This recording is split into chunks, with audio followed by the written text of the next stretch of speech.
Are you thinking about this? And I'm sure you are. I'm just curious what it entails on a global level.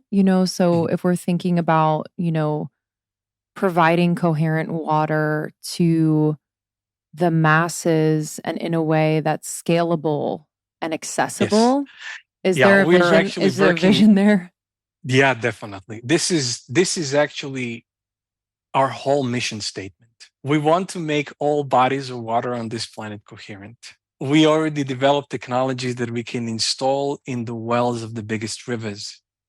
Then all the life down the line would thrive. We already know that this water changes the microbiome.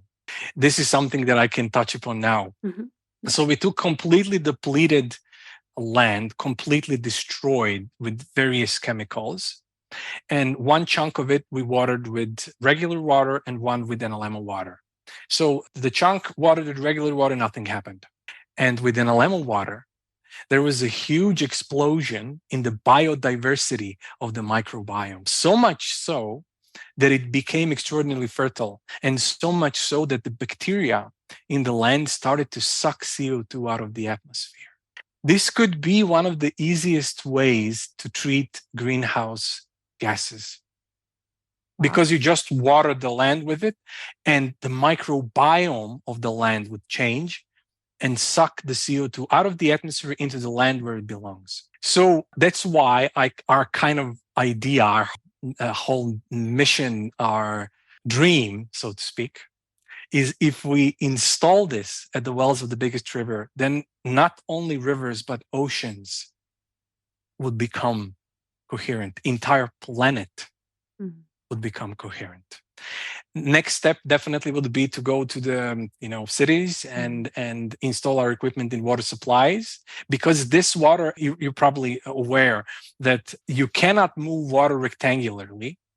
It loses vitality. It loses its vitality extraordinarily fast. But with our water, since it's so stable, wherever it goes, when you open your faucet, you will get coherent water coming out. So this is the end game. When you say moving water rectangularly, what exactly do you mean? I'm not sure. Water piping systems Yes. in the cities and in the homes always go like this. Yes. Water doesn't move that way. Wow. Water always wants to flow naturally. It doesn't have this square movements. It kills its vitality. What are some other facts and figures around things like that? Because I think that's sort of stuff so interesting to me, how we are just naturally not setting ourselves up for an organic life or an organic way of living to support how things work naturally. And that's a perfect example. What are some other things as it relates to water and the way that we're treating water, or the way that we've sort of been drinking water, that just do not make sense naturally? You mentioned it perfectly. Why wasn't so much relevant as it is today? Because people used to just go to the river and drink water because it was pure. And water, due to this left and right vortexes, it stayed in this coherent state. And you can drink it, and it was pure. It was as nature intended. But since now we are not living naturally, so to speak, we're living in these boxes. We are not connected to the rhythms of nature. Nature decided to help us out with this. At least that's how we see it.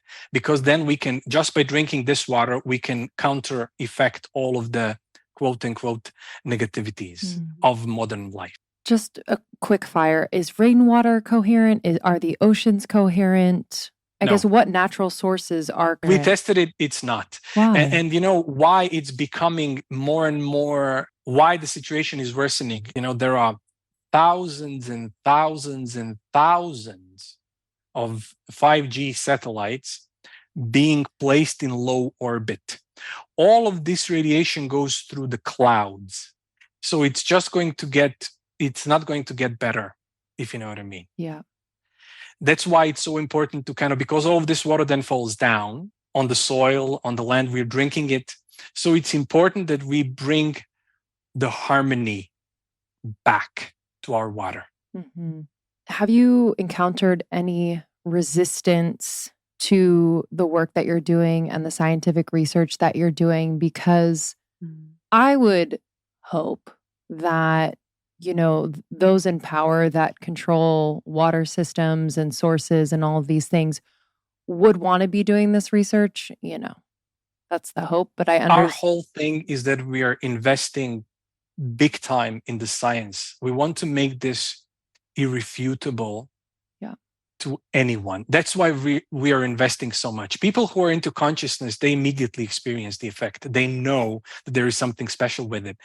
But we are investing in the science so that anybody will know, go through the studies and realize that if you drink this water, you are going to create something beautiful and lasting for your overall health and wellness. So we are actually hoping that, people are now coming on board and joining what we say the water revolution, so that we can kind of together change the planet in that very particular way. There were, in the very beginning, now not so much, people kind of didn't understand the concept. So it was hard to kind of explain. But when they see the data, when they see the studies, then it's something completely different. Then it becomes irrefutable. I have to mention one more study. It just very recently, I believe 2 weeks ago, the results came through. So we did double-blind, placebo-controlled ATP study where we're measuring the rise in cellular energy of our body when people drink this water. So there's a very particular method that we measured the ATP levels. We did the baseline test. And then after 2 months, where people were drinking 1.5 liters of water a day, then we did another test. And the results were phenomenal. There is significant rise in entire energy of your body just by drinking this water. People didn't change their exercise regime. They didn't change their diet. They didn't change anything else.